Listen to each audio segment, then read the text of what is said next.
तो आज की वीडियो हम बनाएंगे यहाँ पर। और फ्रेंड्स, मेरा नाम है राज, मैं हूँ SLV मोहाली से और हम आ चुके हैं अपने ऑफिस की छत पे। छत पे क्यों आए हैं ये भी मैं आपको ज़रूर बताऊँगा। तो आज की वीडियो में मैं आपको एक चीज़ दिखाने वाला हूँ। यहाँ पर आप देखिए, यहाँ पर हमने एक टेस्टिंग चल रही है जिसमें कि यहाँ पर कैमरा रखा हुआ है जो कि हमारी पूरे दिन की रिकॉर्डिंग करके देगा हमारे को। और इसके अलावा यहाँ पर हमने रखा हुआ है SLV का 5002, साथ में रखा हुआ है SLV का क्लास D एम्पलीफायर जो कि है D60।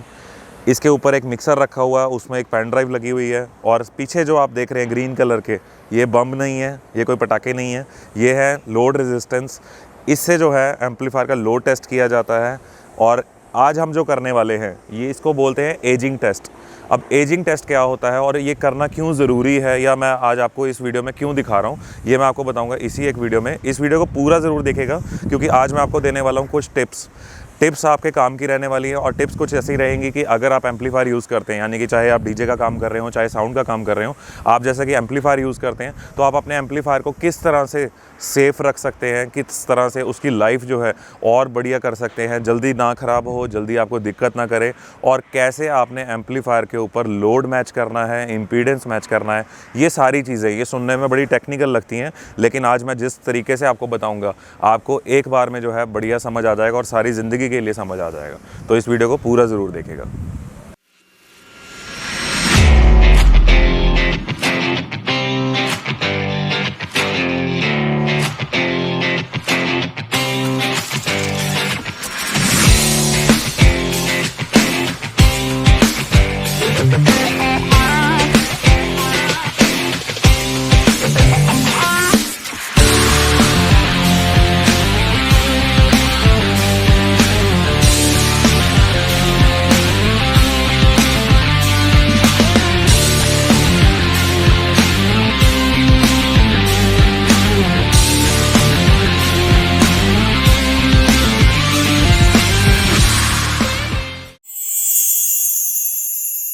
आपने एम्पलीफायर चूज़ कैसे करना है इसके ऊपर ऑलरेडी मैं वीडियो बना चुका हूँ। अगर आपने मेरी ये वाली वीडियो नहीं देखी तो मैं आपको छोटा सा उसका समरी बता देता हूँ।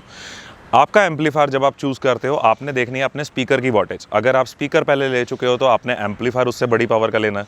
अगर आप एम्पलीफायर पहले ले चुके हो तो आपने स्पीकर उससे छोटी पावर का लेना है। अब कितना फ़र्क होना चाहिए पावर में, ये मैं आपको समझाता हूँ। अगर आपका स्पीकर है 100 वाट का, मैं आपको एक एग्जांपल दे रहा हूँ। अगर आपका स्पीकर है 100 वाट का तो आपका एम्पलीफायर मिनिमम 150 वाट होना चाहिए, यानी कि 50% प्लस होना चाहिए आपका एम्पलीफायर अपने स्पीकर से।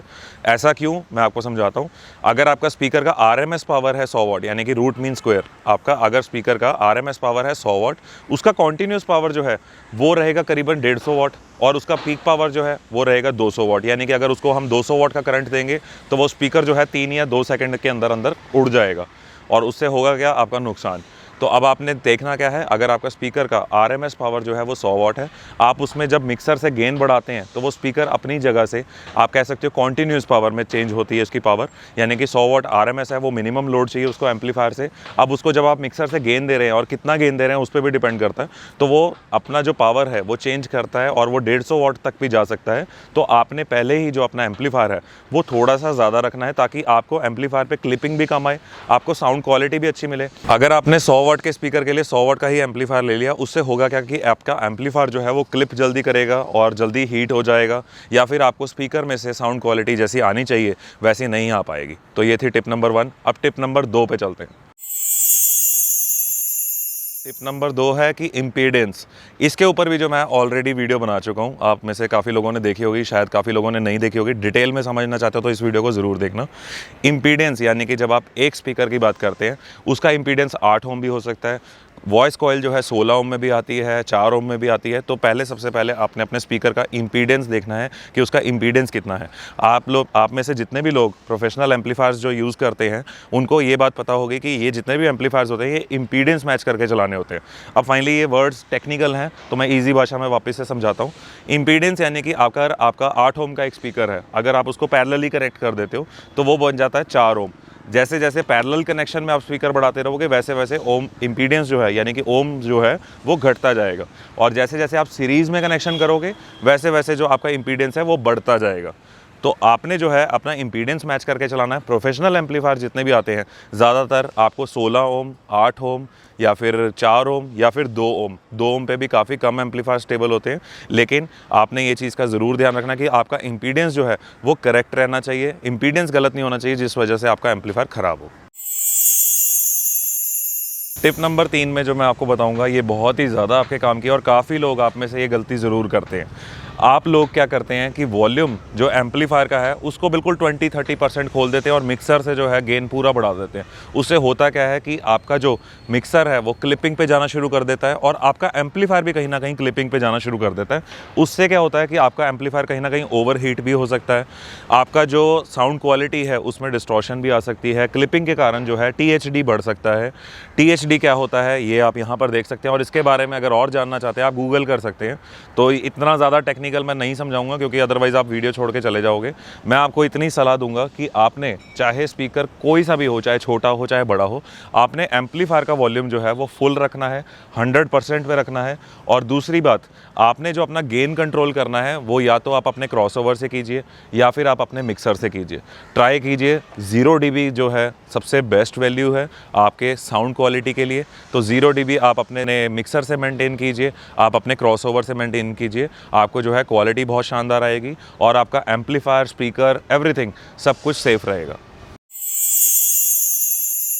4 नंबर टिप जो है ये बहुत ही ज़्यादा आपके काम की, आप ध्यान से सुनना, और ये कुछ मिलती जुलती है हमारे इम्पीडियंस वाले टिप से। तो यहाँ पर सारी कंपनीज़, हालांकि हमारी कंपनी भी, जब आप एक कैटलॉग देखते हैं, कैटलॉग में आपको एम्पलीफायर की वॉटेज नज़र आती है। वॉटेज में आप किस चीज़ पे ध्यान देते हैं कि एक एम्पलीफायर 3000 वाट का है, एक एम्पलीफायर 4200 वाट का है या एक एम्पलीफायर 5000 वाट का है।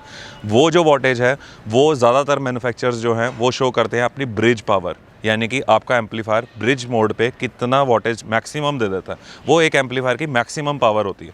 तो आप में से लोग गलती क्या करते हैं, आप एम्पलीफायर की मैक्सिमम पावर जो यानी कि ब्रिज पावर है वो देखकर अपने स्पीकर्स का लोड मैच करते हैं। आप उस टाइम पे इम्पीडेंस भूल जाते हैं। सपोज़ मैंने एक एम्पलीफायर किसी को दिया 3000 वाट कह के, यानी कि उस एम्पलीफायर का ब्रिज मोड पे जो आउटपुट है वो 3000 वाट का है। अब उस पर अगर कोई लोड डाल रहा है, उस पर वो लोड डाल रहा है 1500 वाट के 2 स्पीकर, वो अपना लोड जो है इस तरह से मैच कर रहा है। तो आपने इस तरह से नहीं मैच करना, आपने अपने स्पीकर की इम्पीडेंस देखनी है। इम्पीडेंस देखने के बाद आपका पर चैनल लोड कितना आ रहा है। एम्पलीफायर 2 तरह के आते हैं। एक एम्पलीफायर जो होते हैं वो होते हैं वोल्टेज बेस्ड, जैसा कि आप ये फोटो में देख रहे हैं।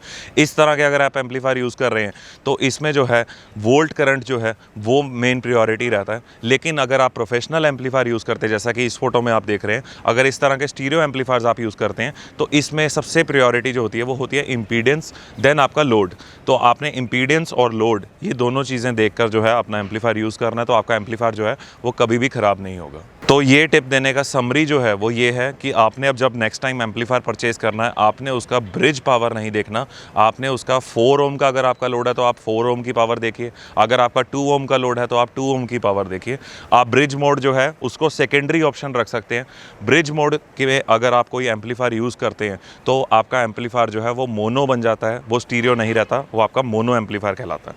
तो आप अपना जो अगर एम्पलीफायर स्टीरियो है और स्टीरियो ही यूज़ करना चाहते हैं तो आप अपना इम्पीडेंस मैच कीजिए, इम्पीडेंस के साथ कितने इम्पीडेंस पे आप उसको चलाने वाले हैं तो वो पावर देखकर जो है आप अपना एम्पलीफायर चूज़ कीजिए। 5वीं टिप जो है वो बहुत ही ज़्यादा आप लोगों के काम की है। जैसे अभी तक 4 टिप्स मैंने आपको दी, 5वीं टिप जो है वो भी आपके काफ़ी काम की है। यहाँ पर बात आ जाती है आपके करंट की, यानी कि इलेक्ट्रिकल करंट आप एम्पलीफायर को कितना दे रहे हैं। आप अपना एम्पलीफायर वो चाहे किसी भी ब्रांड का हो, उसका सबसे पहले यूज़र मैनुअल में देखिए कि वो एम्पलीफायर किस करंट से लेके किस करंट तक जो है आपको स्टेबिलिटी देता है। यानी कि कई एम्पलीफायर जो होते हैं वो आपके सिर्फ 230 वोल्ट पे ही चलते हैं, कई एम्पलीफायर जो होते हैं वो आपके 200 वोल्ट पे भी चल जाते हैं। हाई जो करंट है वो आपका 250 तक भी कट ऑफ होता है या 240 तक भी कट ऑफ होता है। तो आप इस चीज़ को ज़रूर देखिए और अगर हो सके तो एक स्टेबलाइज़र ज़रूर खरीदिए, क्योंकि जितने भी इलेक्ट्रॉनिक आइटम्स हैं, चाहे वो कुछ भी हो, चाहे वो आपके घर की अप्लाइंसेस हो, चाहे आपका प्रोफेशनल अप्लाइंसेस हो, चाहे कुछ भी कमर्शियल आइटम्स हो, अगर वो इलेक्ट्रॉनिक आइटम है उसमें PCBs वगैरह लगी हैं तो उनको चाहिए होता है एक स्टेबलाइज्ड करंट, यानी कि आपकी वोल्टेज फ्लक्चुएशन जितनी कम होगी आपको अपने आइटम की, यानी कि अपने प्रोडक्ट की ड्यूरेबिलिटी उतनी ज़्यादा मिलेगी। तो आप अपने एम्पलीफायर्स के साथ एक सर्वो या फिर एक मैनुअल स्टेबलाइज़र ज़रूर लगाइए। वोल्टेज जो है हमारे इंडिया में 230 वोल्ट और फ्रीक्वेंसी रेट जो है वो 50 हर्ट्ज़, ये दोनों चीज़ें मेंटेन करके चलाएंगे तो आपके एम्पलीफायर में पावर की कभी दिक्कत नहीं आएगी। तो मैंने आज की वीडियो में आपको देने थे 5 टिप्स, लेकिन एक बोनस टिप आपको ज़रूर दूंगा। आप में से काफ़ी लोग 8-8 घंटे 10-10 घंटे एम्पलीफायर्स को यूज़ करते हैं, और नॉर्मली हमारे इंडिया में अगर हम किसी सोशल इवेंट की बात करें, एक वेडिंग की बात करें, एक शादी की बात करें, तो वहाँ पर जो है आपका एम्पलीफायर 6 से 8 घंटे मिनिमम चलता ही चलता है। आप लोग उसके बाद जब उसकी ऑफ़ करने की बारी आती है, फटाक से उसको ऑफ़ कर देते हैं। लेकिन यहाँ पर आपने थोड़ा सा ध्यान देना है। आप एम्पलीफायर के सबसे पहले वॉल्यूम डाउन कीजिए। डाउन करने के बाद उसके जो फ़ैन्स हैं वो चलते रहेंगे। आपका एम्पलीफायर एक जो है नॉर्मल स्टेट में आ जाएगा, यानी कि थोड़ा सा ठंडा हो जाएगा। उसके बाद उस एम्पलीफायर को ऑफ़ कीजिए, देन आप अपने फ़्लाइट केस को जो है बंद कीजिए, अगर आप अपने एम्पलीफायर फ़्लाइट केस में रखते हैं। अदरवाइज़ होगा क्या कि जो उसकी हीट है वो अंदर सील हो जाएगी, जिससे कि आपके कंपोनेंट्स ख़राब हो सकते हैं। इसके अलावा बोनस टिप में आपको एक टिप और देना चाहूँगा। आप कोई भी एम्पलीफायर यूज़ करते हैं, कोई भी इलेक्ट्रॉनिक आइटम यूज़ करते हैं जिसमें आपको लगता है कि डस्ट जा रही है। डस्ट क्या है, आपकी जो पीसीबी प्लेट्स हैं या जो आपके अंदर कंपोनेंट्स हैं उसको गर्म कर देती है। हालांकि डस्ट जो है कहीं ना कहीं अच्छी भी होती है, यानी कि आपके चीज़ों को मॉइस्चर से बचाती है। तो थोड़ी बहुत डस्ट हो कोई दिक्कत नहीं है, लेकिन अगर बहुत ज़्यादा डस्ट है, यानी कि अगर कहीं ना कहीं वेंटिलेशन की ब्लॉकेज हो रही है, कहीं ना कहीं फ़ैन्स को ब्लॉक कर रही है, तो वहाँ पर आप क्या कर सकते हैं, हर 6 महीने बाद या हर 1 साल बाद आप अपने एम्पलीफायर का ढक्कन खोलिए। उसके अंदर जो है ब्लोअर आता है नॉर्मली, तो उससे हवा मार दीजिए। उससे क्या होगा, आपका एम्पलीफायर जो है वो साफ़ रहेगा। तो फाइनली फ्रेंड्स, ये थी कुछ टिप्स जो मैंने आपको एम्पलीफायर के बारे में दी। अगर आपको ये वीडियो पसंद आई हो तो इसको ज़रूर लाइक कीजिएगा और शेयर कीजिएगा अपने फ्रेंड्स के साथ, जो लोग ऑलरेडी साउंड बिज़नेस में हैं, डीजे बिज़नेस में हैं। तो उनको जब आप शेयर करेंगे तो उनको भी लगेगा कि आप उनकी केयर करते हैं, और ये काम की चीज़ें हैं, आपको भी ज़रूर अपनानी चाहिए और उनको भी ज़रूर अपनानी चाहिए। अब बात आ जाती है कि जो मैंने आपको स्टार्टिंग में दिखाया था कि यहाँ पर जो हमने सेटअप किया था, फाइनली वो सेटअप है क्या और क्यों लगाया गया था। तो यहाँ पर मैंने जैसे कि आपको बताया था कि यहाँ पर हमारे कुछ इक्विपमेंट्स लगे हुए हैं, कैमरा लगा हुआ है, 2 एम्पलीफायर जो हैं वो ऑलरेडी चल रहे हैं काफ़ी देर से। यहाँ पर रेजिस्टेंस लगी हुई है, लोड रेजिस्टेंस। मैं आपको एक एक करके बताऊंगा कि ऐसा क्यों किया जा रहा है। तो यहाँ पर हम कर रहे हैं एम्पलीफायर का एजिंग टेस्ट। अब एजिंग टेस्ट क्या होता है, आपने एजिंग से आपने एक आइडिया लगा लिया होगा कि यानी कि एम्पलीफायर की उम्र कितनी है, यानी कि कितने साल ये जिएगा या कितने साल ये तक चलेगा। तो ये चीज़ को हम एजिंग टेस्ट बोलते हैं। मैं इजी भाषा में आपको समझा रहा हूँ। हालांकि एजिंग टेस्ट जो है इस तरह से नहीं किया जाता, इसके साथ में कुछ और इंस्ट्रूमेंट्स भी लगते हैं, जैसे कि आपका फंक्शन जनरेटर, ऑस्किलोस्कोप या कुछ और इंस्ट्रूमेंट्स भी जो हैं वो लगाए जाते हैं उसकी प्रॉपर रिपोर्ट निकालने के लिए। लेकिन क्योंकि आपको जो है एक ईजी भाषा में समझाना था, क्योंकि हमारे पास बहुत सारे कमेंट्स आते हैं, जो लोग पूछते रहते हैं कमेंट्स में कि सपोज़ मैंने किसी एम्पलीफायर का रिव्यू किया, तो वो कमेंट्स ज़्यादातर उसमें से 30% कमेंट्स ये होते हैं कि ये एम्पलीफायर 8-10 घंटे चलेगा, 12 घंटे चलेगा, 14 घंटे चलेगा। तो इस चीज़ का जवाब जो है मैं यहाँ पर आपको देना चाहता था। यहाँ पर ये जो रिकॉर्डिंग चल रही है, अभी सुबह के शायद 11 साढ़े 11 हो चुके हैं, और ये ऑलरेडी 10:30 बजे से जो है ये चल रहे हैं एम्पलीफायर इसी तरह से फुल लोड के ऊपर। इनके ऊपर हमने स्पीकर की जगह, यानी कि यहाँ पर अगर हम स्पीकर लगाते तो बहुत ज़्यादा शोर हो जाना था, और अगर हम 8 घंटे इसको टेस्ट करते तो यहाँ पर शायद पुलिस आ जाती। तो हमने जो है यहाँ पे लोड रेजिस्टेंस लगाई हुई है, जिसमें कि लोड जो है प्रॉपर स्पीकर जितना जा रहा है। यहाँ पर मैंने इस मिक्सर में एक पेन ड्राइव लगाई हुई है जिसमें कि पिंक नॉइज़ चल रही है। मैं आपको एक छोटा सा इसका ऑडियो क्लिप यहाँ पर अटैच कर देता हूँ, ताकि आप सुन पाएंगे कि किस तरह की साउंड जो है इसके अंदर जा रही है। तो ये जो आपने साउंड सुनी, अब ये साउंड को हम बोलते हैं पिंक नॉइज़। ये पिंक नॉइज़ हमने यहाँ पर क्यों लगा रखी है, क्योंकि अगर मैं कोई ट्रैक लगाता उसमें कहीं ना कहीं बेस ज़्यादा आना था या कहीं जगह पे कम आना था, तो एक वेरिएबिलिटी बन जानी थी। अब ये जो पिंक नॉइज़ है ये 8 घंटे आपको सारी फ्रिक्वेंसीज जो है आपके एम्पलीफायर को देती रहेगी, यानी कि 20 हर्ट्ज़ से 20 किलो हर्ट्ज़ इस पिंक नॉइज़ के अंदर जो है पूरी फ्रिक्वेंसीज आ जाती हैं। अब ये एम्पलीफायर जो है, यानी कि हम 100% इसका ड्यूरेबिलिटी टेस्ट कर रहे हैं, तो हमारे को ये पिंक नॉइज़ लगाना ज़रूरी है। अब यहाँ पर मैं आपको थोड़े से कनेक्शंस बता देता हूँ कि किस तरह से किए हैं। यहाँ पर ये मिक्सर लगा हुआ है, मिक्सर में पेन ड्राइव लगी हुई है। यहाँ पर हमने मेन मास्टर जो है वो 0 dB मेंटेन किया है। यहाँ से हमने ज़रूर थोड़ा सा बूस्ट किया है अपने एम्पलीफायर को गेन देने के लिए। तो ये मिक्सर एज अ प्रीएम्प काम कर रहा है। यहाँ पर क्लास D एम्पलीफायर लगा हुआ है, जिसमें D60 एम्पलीफायर लगा हुआ है। यहाँ पर आपका 5002 एम्पलीफायर लगा हुआ है। ये जो 2 आउटपुट्स आप देख रहे हो लेफ्ट आउटपुट जा रही है हमारे क्लास D एम्पलीफायर को, और राइट आउटपुट जो है ये जा रही है क्लास H एम्पलीफायर को, 5002 वाइट सीरीज़ को। इसके बाद ये जो आप रेजिस्टेंस देख रहे हैं, यहाँ पर एक रेजिस्टेंस जो है ये 1000 वाट की है बड़ी वाली, और जो छोटी वाली रेजिस्टेंस है ये आपकी 800 वाट की है। तो 1000, 2000, 800, 1600 वाट, टोटल 3600 वाट का लोड 2 ohms पे, क्योंकि यहाँ पर अगर आप देखें पैरेलल कनेक्शन किए हुए हैं 4 रेजिस्टेंस के, तो यहाँ पे 2 ohms पे जो है इस एम्पलीफायर पे, क्लास D एम्पलीफायर पे हम 3600 वाट का लोड टेस्ट कर रहे हैं। और यहाँ पर 5002 पे हज़ार 2000 वाट का 4 ohms पे जो है टेस्टिंग चल रही है। हालांकि दोनों एम्पलीफायर जो है 2 ohms स्टेबल है। तो आपको जो है यहाँ पे एक टेस्टिंग दिखाने के लिए ये जो है एजिंग टेस्ट किया जा रहा है, ताकि अब नेक्स्ट टाइम जब आप मेरे एम्पलीफायर्स का रिव्यू देखें तो आपको ये पूछना ना पड़े कि एम्पलीफायर कितने घंटे चल पाएगा। मैं आपको दोबारा बता दूँ कि जितने मैंने आपको आज की वीडियो में टिप्स दिए, अगर ये टिप्स को आप देख कर चलते हैं तो आप कोई भी अच्छा एम्पलीफायर है उसको बहुत लंबे टाइम तक यूज़ कर सकते हैं। और फाइनली ये टेस्ट का जो वीडियो है ये पूरा इस वीडियो के एंड तक चलता रहेगा। आपको पूरी 8 घंटे की जो है रिकॉर्डिंग मैं आपको टाइम लैप्स बना के दे दूंगा, ताकि आप जो है इस चीज़ पर यकीन कर पाएँ। तो आई होप फ्रेंड्स आपको जो है ये वीडियो पसंद आई होगी। अगर इस तरह की और वीडियोज़ अगर आप देखना चाहते हैं तो हमारे चैनल पर बने रहिए। जाते जाते चैनल को सब्सक्राइब ज़रूर कीजिए। मैं मिलता हूँ किसी और वीडियो में, तब तक के लिए thank you.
Afraid of the dark?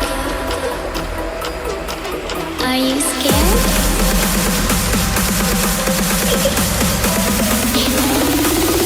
I'm back. Boom.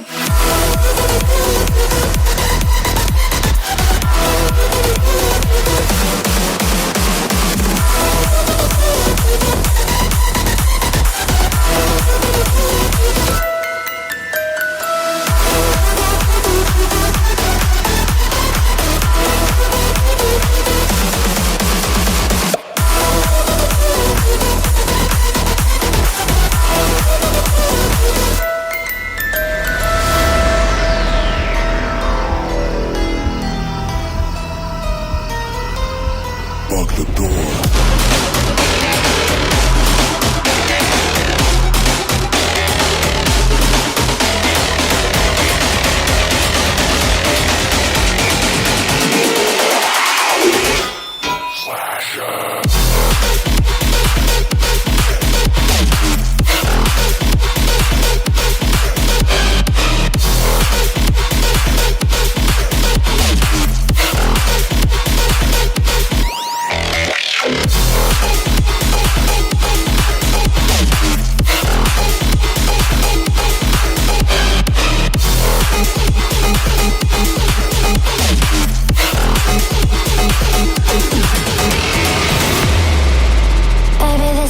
Die.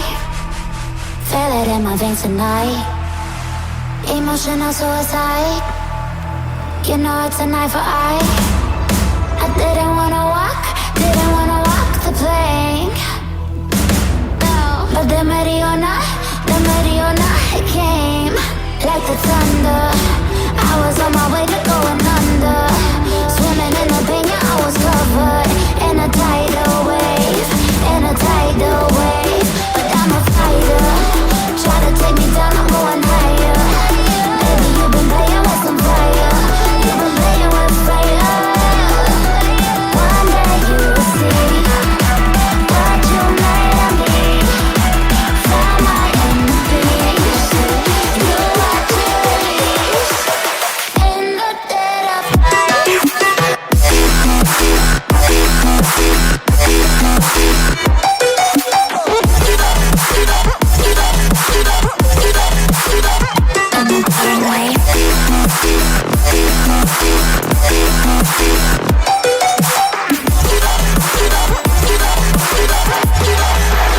Everyone is cold.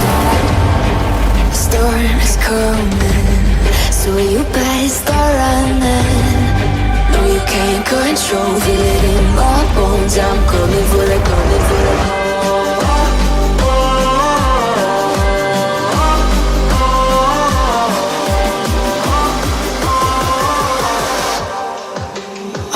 for the throne.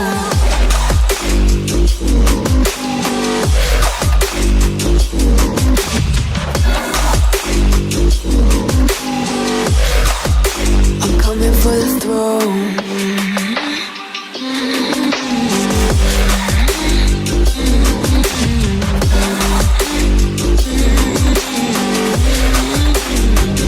Show you what I need.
Fill my soul with light the day we met. I don't wanna leave your side. Have me by your side when the sun sets. Let's leave forever.